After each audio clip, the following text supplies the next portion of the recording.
Hi everyone. So numerical method की series में हम पढ़ रहे थे ऑर्डिनरी डिफरेंशियल इक्वेशन। पिछली वीडियो में हम लोगों ने देखा था यूलर्स मेथड को। आज हम लोग देखेंगे मॉडिफाइड यूलर्स मेथड को। तो स्टार्ट करते हैं। तो टॉपिक है हमारा modified Euler method, numerical problem, homework problem. Okay, तो मॉडिफाइड यूलर मेथड हमारा ऑर्डिनरी डिफरेंशियल इक्वेशन को सॉल्व करने के लिए यूज़ होता है। और ये हमारा जो पिछली वीडियो में हम लोगों ने यूलर्स मेथड पढ़ा था उसी का एक मॉडिफाइड वर्जन है। इसको 2 स्टेप प्रोसेस बोलते हैं। इसको 2 स्टेप में सॉल्व करते हैं, इसीलिए इसको हम लोग रंगे कुत्ता मेथड ऑफ सेकेंड ऑर्डर भी बोलते हैं। ठीक है, क्यों बोलते हैं? इसके नेक्स्ट वीडियो में हम लोग रंगे कुत्ता मेथड विद सेकंड ऑर्डर भी पढ़ने वाले हैं। वहाँ पे हमारा दूसरा स्टेप होगा, लेकिन किसी किसी बुक में क्या है, मतलब क्योंकि ये प्रोसेस एक ही है, 2 स्टेप प्रोसेस है, एक प्रिडिक्टर वाला और एक करेक्टर वाला, इसीलिए इसको RK2 मेथड भी बोलते हैं। तो अगर MCQ में आपसे पूछा जाए कि मॉडिफाइड यूलर्स मेथड को RK2, RK1 मतलब रंगे कुत्ता मेथड विद ऑर्डर 1, RK4 यानी कि रंगे कुत्ता मेथड विद ऑर्डर 4, मतलब इसमें से इस तरीके से ऑप्शन अगर रहे तो आपको 2 वाले ऑप्शन में टिक करना है। ठीक है, और इसको ह्यून्स मेथड भी बोलते हैं। ओके, तो स्टार्ट करते हैं। इसका प्रोसेस क्या है हमें सॉल्व करने का। तो हमारे पास क्वेश्चन में एक डिफरेंशियल इक्वेशन गिवन रहता है और एक इनिशियल पॉइंट हमारे पास गिवन रहता है। स्टेप 2, यहाँ पे 2 स्टेप प्रोसेस है। पहला स्टेप को प्रेडिक्टर स्टेप भी बोलते हैं और सेकंड स्टेप को करेक्टर स्टेप भी बोलते हैं। यहाँ पे एक चीज़ आपको समझने की ये है कि हमारे पास एक प्रेडिक्टर करेक्टर मेथड है जिसका नाम है मिलनेस प्रेडिक्टर करेक्टर मेथड। तो ये जो ऐसा नहीं है कि इसको ये प्रेडिक्टर करेक्टर कहाँ से आए। प्रेडिक्टर करेक्टर का मतलब बेसिकली होता है कि फर्स्ट स्टेप में आप प्रेडिक्ट कर रहे हो और सेकेंड स्टेप क्या कर रहे हो, उसको बार बार आइटरेशन करके उसको करेक्ट कर रहे हो। तो यहाँ पे प्रेडिक्ट हो रहा है और यहाँ पे जो है उसको करेक्ट किया जा रहा है सॉल्यूशन को। तो इस तरह का जो पैटर्न फॉलो करता है जो भी प्रॉब्लम, चाहे वो हमारे पास मॉडिफाइड यूलर्स मेथड हो या फिर मिलनेस मेथड हो, तो क्या होता है फर्स्ट स्टेप में प्रेडिक्ट करना और सेकंड में करेक्ट करना। तो उस तरह के प्रोसेस को हम लोग बोलते हैं, उस तरह के मेथड्स को बोलते हैं प्रेडिक्टर करेक्टर मेथड। ठीक है, तो ऐसा नहीं है कि प्रेडिक्टर करेक्टर जहाँ भी आए आपको वहाँ पे मिलनेस प्रेडिक्टर करे। मिलनेस का मेथड है जो कि प्रेडिक्टर करेक्टर रूल को फॉलो करता है, इसीलिए मिलनेस प्रेडिक्टर करेक्टर बोलते हैं। ठीक है, लेकिन जो हमारे पास मॉडिफाइड यूलर फॉर्मूला है, मॉडिफाइड यूलर मेथड है, वो भी हमारा प्रेडिक्टर करेक्टर रूल को जो है फॉलो करता है। तो अगर आपको ज़्यादा कन्फ्यूजन है तो आप इसको यहाँ पर से कट भी कर सकते हैं। याद रखना है कि ये 2 स्टेप प्रोसेस है। फर्स्ट स्टेप जो है हमारा यूलर स्टेप बोलते हैं, सेकंड स्टेप को हम लोग इसको एवरेज स्लोप, मतलब जो स्लोप आ रहा है उसको हम लोग करेक्ट करते हैं। फर्स्ट स्टेप का जो फॉर्मूला है वो हमारे पास ये है, इसका जनरल फार्मूला। सबसे पहले हम लोग yn+1 n=0 से स्टार्ट करेंगे। ओके, जैसे ही इनकी वैल्यू 0 पुट करेंगे यहाँ से y1 निकल जाएगा और यहाँ पे 0 स्टेप पे तो y1 निकला, y1 हमने निकाल लिया। नेक्स्ट करेक्टर स्टेप में हम लोग क्या करेंगे, यहाँ से जो y1 निकला है उसको हम लोग यहाँ पे पुट करेंगे। ठीक है, और उसके बाद यहाँ से y, यहाँ पे भी n=0 ही पुट करना है आपको। यहाँ पे ध्यान रखना है, ऐसा नहीं करना है कि n= यहाँ पे 0 पुट किया और सेकंड स्टेप में n=1 पुट किया। ये पूरा जो है एक ही है। एक बार y की वैल्यू को निकालने के लिए, मतलब y = 0.1 की वैल्यू अगर आपको निकाल रहे हैं तो ये पूरा स्टेप करना पड़ेगा। उसमें आपको n की वैल्यू 0 लेनी पड़ेगी, स्टेप 1 में भी स्टेप 2 में भी। तो यहाँ से आपको क्या है ना, y1 निकला n=0 पे, यहाँ से भी आपको y1 निकल रहा है। लेकिन क्या हो रहा है ना, पहला स्टेप में हम लोग प्रिडिक्ट कर रहे हैं, y1 की वैल्यू निकाल के प्रिडिक्ट कर रहे हैं और सेकेंड स्टेप में वही y1 की वैल्यू को करेक्ट किया जा रहा है। Okay, so that's the reason हम लोग बार बार यहाँ पे हर बार में ही y1 ही निकालेंगे।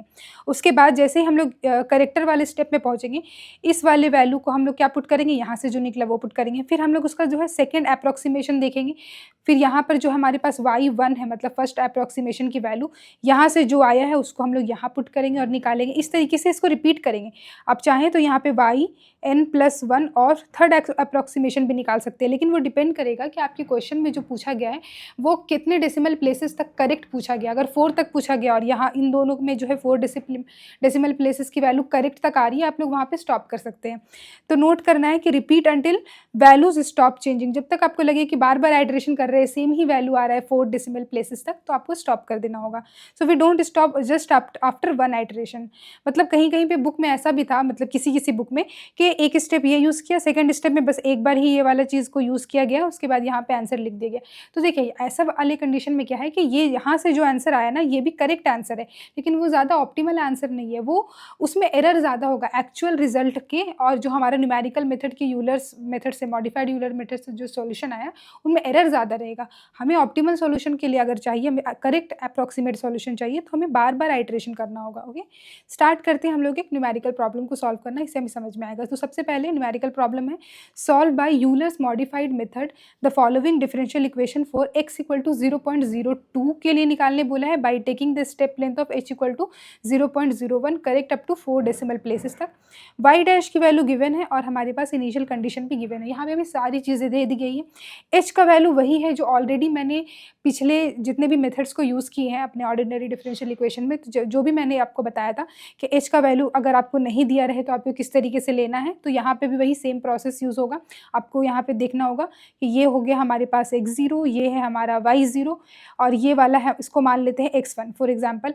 तो x0 की वैल्यू 0 है, सो 0 से लेकर के 0.02 इसका जो डिफरेंस है वो है 0.02। तो आप h की वैल्यू ये ले लें तो एक बार में ही आपका आंसर आ जाएगा, या फिर आप चाहें तो इसको h की वैल्यू डिवाइड करके ले, यानी कि h की वैल्यू को आप 0.01 ले लें तो एक बार आइटरेशन, फिर सेकंड बार फिर से करेंगे h की वैल्यू फिर से 0.01, तो टोटल मिला के 0.02 का x का वैल्यू के लिए वैल्यू आ जाएगा। तो सेम हमारा प्रोसेस है। तो स्टार्ट करते हैं इसको सॉल्व करना। सो गाइस यहाँ पे मैंने लिखा है जो भी हमारे पास गिवन है, फंक्शन की वैल्यू x0 0 है, y0 1 है, h की वैल्यू, और साथ ही में मैंने ये भी लिखा है कि हमें निकालना है y की value at x equal to 0.02 पे निकालना है। x1 हो जाएगा हमारा x0 प्लस h यानी कि 0 प्लस 0.01 यानी कि इसकी वैल्यू आएगी 0.01। इसी तरीके से x2 का मतलब है x1 प्लस h यानी कि इन दोनों को ऐड करके 0.02। तो हमें निकालना है y2 की वैल्यू, मतलब y ऑफ x के x2 पे, मतलब y x2 का वैल्यू क्या है 0.02। फिर फाइनली हमें जो है ये निकालना है, तो इसके लिए हमें पहले y1 निकालना पड़ेगा फिर y2 निकालना पड़ेगा। ठीक है, तो सबसे पहले हमें स्टेप वन में हमारे पास है, यहाँ पे लिखती हूँ स्टेप 1, मतलब हम क्या फाइंड कर रहे हैं, फाइंडिंग y1। ओके, इस वाले में हम लोग अभी फिलहाल के लिए y1 पे फोकस कर रहे हैं और हमें y1 की वैल्यू निकालना है। तो स्टेप 1 यानी कि फाइंडिंग y1 पे, तो यहाँ पे मैं लिखती हूँ। सो गाइस यहाँ पे मैंने इसको सॉल्व कर लिया। वीडियो ज़्यादा लंबा ना मुझे, इसलिए मैं इसको कट कर दूंगी। तो फाइंडिंग हमें क्या करना है, y की वैल्यू 0.01 पे, क्योंकि ये 0.01 है x1 की वैल्यू, n की वैल्यू सबसे पहले में 0 रहेगा, और x0 y0 h की वैल्यू, और ये f ऑफ x0 y0 का मतलब क्या है, x0 y0 का मतलब हमारे पास x² y² प्लस y है, मतलब 0 का स्क्वायर प्लस y यानी कि 1 इक्वल टू हमारे पास ये हमारा 1 ही आएगा। उसके बाद जो हमारा प्रेडिक्टर स्टेप का जो हमारे पास फॉर्मूला है वो हमारे पास ये फॉर्मूला है, n इक्वल टू 0 के लिए हम लोग देख रहे हैं, तो ये फॉर्मूला लगेगा। ठीक है ना, यहाँ पे जो हमने फॉर्मूला पढ़ा था आपको ये याद रखना है, ये प्रेडिक्टर वाला ये फॉर्मूला और ये करेक्टर वाला एक याद रखना है बेसिकली इस वाले को, बाकी तो उसी से हमारा ड्राइव होगा। तो इस वाले फॉर्मूले को हमने यहाँ पे लगाया। ठीक है, और यहाँ से हमारे पास y1 ऑफ 0 की वैल्यू निकल के आई है, y1 ऑफ 0 की वैल्यू मतलब 0th अप्रोक्सीमेशन में 1.01 आया। ठीक है, तो ये एक हमारा स्टेप हो गया। अब इसके बाद हमें क्या करना है, फर्स्ट अप्रोक्सीमेशन, यहाँ पे मैं लिखती हूँ। सो गाइस यहाँ पे मैंने लिखा है फर्स्ट अप्रोक्सीमेशन। ठीक है, फर्स्ट अप्रोक्सीमेशन, यहाँ पे हमें क्या करना है, प्रिडिक्टर लगा दिया है first approximation n equal to 0 के लिए। अब हम करेक्टर वाला फार्मूला लगाएंगे, मतलब ये वाला फार्मूला, तो ये हमने लगा दिया, और यहाँ से y1 ऑफ 0 की वैल्यू भी हमने निकाल ली। अब उसके बाद यहाँ पे इस वाली जगह पे हमने लिखा है फर्स्ट अप्रोक्सीमेशन, ये हो जाएगा हमारे पास सेकंड अप्रोक्सीमेशन। ठीक है, स्टेप 2 का फर्स्ट अप्रोक्सीमेशन है। ठीक है, क्योंकि हम लोग इसी को बार बार रिपीट करें, आप फर्स्ट आइटरेशन भी लिख सकते हैं। ओके, तो फिर यहाँ पे हमने क्या है, इसको निकालने के बाद first approximation n equal to 0 पे हमने फॉर्मूला अप्लाई किया, n इक्वल टू 0 यानी कि y1 की वैल्यू फर्स्ट अप्रोक्सीमेशन, इसको रीड इस तरीके से करते हैं, इस वाले को y1 की वैल्यू फर्स्ट अप्रोक्सीमेशन पे, तो ये आ जाएगा y0 और ये सारे वैल्यू इस तरीके से आएंगे। इस वाले वैल्यू का हमारे पास आया है यहाँ पे 1.01 पिछले से, तो यहाँ पे हमने इसको पुट किया 1.01, और फंक्शन का वैल्यू है x² प्लस वाई, तो x² प्लस वाई हमने सबको जो है इस तरीके से पुट किया, और उसके बाद x² की वैल्यू, x1² की वैल्यू क्या है, x1 की वैल्यू यहाँ से हमने लिखा यहाँ पर, और y1 की वैल्यू 1.01 ये भी हमारे पास पुट किया, और हमारे पास y1 की वैल्यू फर्स्ट अप्रोक्सीमेशन पे ये आएगी। ओके, अब हम लोग यहाँ पे स्टॉप कर सकते हैं, लेकिन स्टॉप करने का मतलब है कि हम लोग इसको करेक्ट नहीं कर रहे हैं। हमने एक बार प्रेडिक्टर लगाया, प्रेडिक्टर स्टेप तो वैसे भी एक बार ही हमें फॉर्मूला लगाना होता है, करेक्टर स्टेप में यानी कि ये वाले को हम लोग को बार बार जो है लगाना पड़ता है। एटलीस्ट आपको 2 बार तो लगाना चाहिए। ठीक है, 2 बार 3 बार लगा रहे तो और अच्छी बात है। तो हम एक बार और जो है सेकंड अप्रोक्सीमेशन सॉल्व करते हैं। सो गाइस यहाँ पे मैंने लिख दिया सेकंड अप्रोक्सीमेशन। यहाँ पे क्या है, इसको रीड कैसे करते हैं, y1 की वैल्यू सेकंड अप्रोक्सीमेशन पे, पूरा अभी जो भी हमारा चल रहा है वो हमारा सारा जो है वो y1 की वैल्यू के लिए ही चल रहा है, ठीक है। तो y1 की वैल्यू सेकंड अप्रॉक्सीमेशन पे यहाँ पे भी n = 0 ही है, ओके। तो हमने इसको पुट किया, जो जो वैल्यूज़ थे हमारे पास फंक्शन की वैल्यू, और ये जो था हमारे पास यहाँ पे है y1 की वैल्यू फर्स्ट अप्रॉक्सीमेशन पे, जो कि हमारा यहाँ से आया है। y1 की वैल्यू फर्स्ट अप्रॉक्सीमेशन पे ये वाली आई है, इसको हमने यहाँ पे पुट किया और अपना आंसर निकाला। y1 की वैल्यू सेकंड अप्रॉक्सीमेशन पे ये, तो ये हमारे पास इधर आया ये वाला वैल्यू। तो यहाँ पे हम देख पा रहे हैं 1.01005,075, और ये पिछले वाला था हमारे पास 1.0100505। इस तरीके से मेरा वैल्यू आ रहा है। तो हम कह सकते हैं कि y1 की वैल्यू फर्स्ट अप्रॉक्सीमेशन पे इक्वल टू y1 की वैल्यू सेकंड अप्रॉक्सीमेशन पे हमारे पास अप्रॉक्सीमेटली इक्वल है। आप यहाँ पे अप्रॉक्सीमेटली देते ना, अप्रॉक्सीमेटली इक्वल है यहाँ तक, एटलीस्ट 4 डेसिमल प्लेसेस तक तो हमारा इक्वल है। तो सेकंड अप्रॉक्सीमेशन में ही स्टॉप कर रही हूँ मैं, आप चाहो तो थर्ड अप्रॉक्सीमेशन तक जा सकते हो। तो value of y1 in first approximation and second approximation is same up to 4 decimal places. तो यहाँ से हमें यहाँ पर से क्या मिला है, y1 की वैल्यू मिली है, यानी कि y की वैल्यू x1 पे जो कि है हमारे पास y 0.01, हमें निकालना है y की वैल्यू 0.02 पे। तो हमें क्या करना है, दोबारा फिर से जो है अपना मॉडिफाइड यूलर्स मेथड को लगाना होगा। तो फिर से इसको लिखती हूँ मैं। सो गाइस यहाँ पे मैंने स्टेप 2 लिख दिया। स्टेप 1 में हम लोग क्या कर रहे थे, एक बार मैं फिर से आपको दिखाती हूँ, आपको कन्फ्यूजन नहीं होना है। तो स्टेप 1 में हम लोग फाइंड कर रहे थे y1 को, ठीक है, और हमने y1 को फाइंड आउट कर भी लिया अपना, यहाँ पे हमारे पास y1 की वैल्यू है। स्टेप 2 में हम लोग क्या कर रहे हैं, फाइंड कर रहे हैं y2 को। अच्छा, यहाँ पे आपको वो नहीं समझ में आ रहा है, जब मैंने यहाँ पे लिखा था कि y1 और y2, मतलब यहाँ पे स्टेप 1 में प्रेडिक्टर और स्टेप 2 में करेक्टर, ये हमारा दूसरा चीज़ है। जो हम यहाँ पे कर रहे हैं ना, यहाँ पे मैंने लिखा है स्टेप 1, तो ये फाइंडिंग y1 है, उसके अकॉर्डिंग, फार्मूला के अकॉर्डिंग ये वाला है हमारा स्टेप 1, जिसमें हमने जो है ये वाला फार्मूला लगाया, और ये सारा है हमारे पास स्टेप 2 का, और ये भी हमारा स्टेप 2 का। लेकिन क्योंकि यहाँ पे हमारे पास हमें 2 y की वैल्यू निकालनी है, तो एग्जाम में एक लिखने का प्रोसेस होना चाहिए कि एग्जामिनर को मतलब जो है क्लीन लगे। तो हमने इस तरीके से लिखा कि स्टेप 1 में हमने क्या किया था, y1 की वैल्यू को फाइंड आउट किया था। स्टेप 2 में हम लोग y2 की वैल्यू को फाइंड आउट कर रहे हैं। तो y2 का मतलब हुआ y की वैल्यू 0.02 पे। तो जो जो चीज़ें हमारे पास है हमें वही लेना है। x1 की वैल्यू है हमारे पास, y1 की वैल्यू है पिछले आइटरेशन से जो आया, और f ऑफ x1, y1 का मतलब x1 का स्क्वायर प्लस y हो जाएगा, क्योंकि यही हमारे पास फंक्शन है। इसमें हमने पुट किया इन दोनों वैल्यू को, और हमारे पास ये वैल्यू आ रहा है।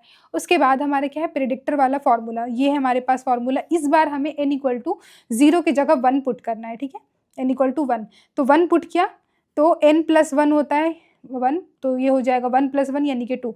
तो यहाँ से जो वैल्यू निकलेगा वो निकलेगा y की वैल्यू 0th अप्रॉक्सीमेशन पे बोल सकते हैं, ठीक है। तो इसको इस तरीके से लिखा जाता है प्रेडिक्टर वाले को, क्योंकि ये 0th मतलब ये एकदम बेसिक इनिशियल वैल्यू है। तो y2 की वैल्यू 0th पे यहाँ पे क्या है formula, y1 + h × f of x1 + y1। हमने सारे वैल्यूज़ को यहाँ से पुट किए, h की वैल्यू और फंक्शन की वैल्यू यहाँ पर आए थे, इसको पुट किया हमने, y2 की वैल्यू हमें निकल गई है।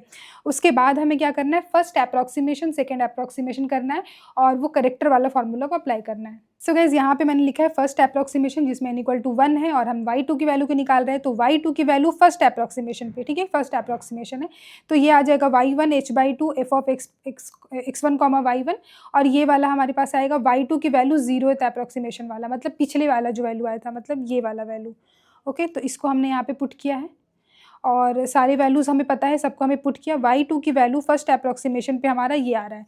अब सेकेंड अप्रॉक्सीमेशन निकालेंगे, y2 की वैल्यू को सेकेंड अप्रॉक्सीमेशन पे निकालेंगे। तो यहाँ लिखते हैं। सो गाइस यहाँ पे सेकेंड अप्रॉक्सीमेशन पे, यहाँ पे हमें क्या करना है, y2 की वैल्यू सेकेंड अप्रॉक्सीमेशन पे सेम हमने लगाया। इस बार जो यहाँ पर वाला जो वैल्यू है, इसको हम लोग पिछले वैल्यूज़ को लेंगे, इस वाले वैल्यू को, ठीक है। तो हमने यहाँ पे पुट किया, बाकी सारी चीज़ें जो हमारी सेम ही रहेगी, ये y1 ये सारी चीज़ें सेम रहेगी, बस ये वाले का हमारा डिफरेंस आएगा। तो हमने पुट किया, और हमारे पास जो आंसर आ रहा है y2 की वैल्यू सेकेंड अप्रॉक्सीमेशन पे वो ये आ रही है। अब यहाँ पे हम देखें तो y2 की वैल्यू जो फर्स्ट अप्रॉक्सीमेशन पे आई थी, और y2 की वैल्यू जो सेकेंड अप्रॉक्सीमेशन पे आई है, वो हमारे पास जो है कुछ इस तरीके से है, और हम कह सकते हैं कि ये दोनों हमारा सेम ही है अप टू 4 डेसिमल प्लेसेस। तो इस बार फिर से मैं जो है थर्ड अप्रॉक्सीमेशन नहीं कर रही हूँ, ठीक है। आप चाहें तो थर्ड अप्रॉक्सीमेशन भी कर सकते हैं। तो ये हम लोग लिख सकते हैं यहाँ पे कि y2 की वैल्यू यानी कि y ऑफ 0.02, यही हमारे पास क्वेश्चन में पूछा गया था, और इसका वैल्यू हमारा ये है। तो इसको हम लोग लिख सकते हैं, ये हो गया हमारे पास आंसर। आई होप आप लोग को ये स्टेप जो है, मतलब ये अच्छे से आपको क्लियर हो गया होगा कि आपको किस तरीके से फॉर्मूलाज को यूज़ करना है, ठीक है। चेंज हमारा क्या होगा, आपको याद रखना है, अगर आप लोग यहाँ पे ना फॉर्मूला में देखें, जो हमारे पास मेन फार्मूला है। तो फर्स्ट स्टेप में तो हमारे पास y की वैल्यू निकाल रहे हैं आप सब। तो ये जो y n+1 है, n+1 को आपको यहाँ पे ऐसा समझो कि ये y1 है, तो y1 की वैल्यू निकालना है 0th अप्रॉक्सीमेशन पे। और जैसे ही हमारा ये एक बार किया, इस वाले को एक बार करना है। उसके बाद जैसे यहाँ वाला फार्मूला अप्लाई किया, यहाँ पे क्या था, xn था, yn था। यहाँ पे xn yn है, लेकिन यहाँ पे xn+1 comma x of n+1 0th approximation पे। तो ये वाला वैल्यू जो है यहाँ पे जा रहा है, ठीक है, इधर। उसके बाद यहाँ से हमें क्या निकला, y की वैल्यू फर्स्ट अप्रॉक्सीमेशन पे निकली, ये हमारा फिर इधर जाएगा, ठीक है। इसके बाद जो ये वाला वैल्यू है, इसके बाद अगर हम लोग दूसरा स्टेप करते तो वहाँ पे जाता। तो इस तरीके से हम लोग यूज़ कर रहे हैं, बाकी फार्मूला हमारा सेम ही है। तो उसके बाद आप लोग ये काम करना, यहाँ पे मेरे पास एक होमवर्क प्रॉब्लम है जिसका सॉल्यूशन मैंने लिख दिया है। आपको y ऑफ 1.2 के लिए निकालना है, ठीक है। और यहाँ पे h की वैल्यू आपके पास गिवन नहीं है, तो आप लोग यहाँ पे h कंसिडर कर सकते हो। यहाँ पे मैंने h की वैल्यू 0.1 लिया है, और यहाँ पे जो x की वैल्यू है x0 की, तो ये होता है हमारे पास x0, राइट। x0 की वैल्यू यहाँ पे 0 नहीं है, 1 है, और जो निकालने बोला है वो है 1.2। तो मान लेते हैं x1 की वैल्यू है 1.2, दोनों का डिफरेंस है 0.2। तो आप चाहें तो h की वैल्यू डायरेक्ट 0.2 लिख सकते हैं। मैंने 0.1 लेके बनाया है, मतलब मैंने 2 बार यूलर्स मॉडिफिकेशन फार्मूला लगाया है, ठीक है। तो इसका सॉल्यूशन आपको यहाँ पे मिल जाएगा, आप लोग इसको देख लेना, ओके। और आप लोग याद से मुझे यहाँ पे फॉलो भी कर लेना। तो गाइस, अगर वीडियो अच्छा लगा हो तो प्लीज़ वीडियो को लाइक करना, और अगर अभी तक चैनल को सब्सक्राइब नहीं किया तो प्लीज़ चैनल को भी सब्सक्राइब कर देना। Thank you so much guys for watching this video.